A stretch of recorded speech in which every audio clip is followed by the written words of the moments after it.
Welcome to this tutorial.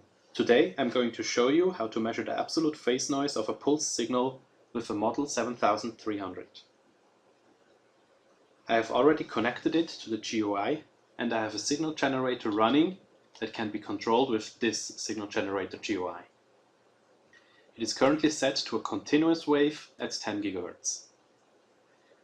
You can see in the GUI that the signal is already detected, so we can start the measurement by pressing the measure button.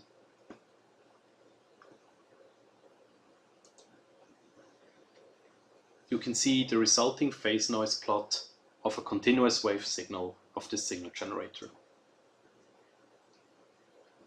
Now let's see how the signal source analyzer can handle a pulse signal. For this, we have to activate the pulse signal mode of the signal source analyzer first. We also will change our DOT to pulsed mode. For this, we go to the modulation tab. I've already prepared a pulse modulation configuration of 50 kHz pulse rate and 1 microsecond pulse width, which is equal to about 5% duty cycle. So let's start the pulse modulation.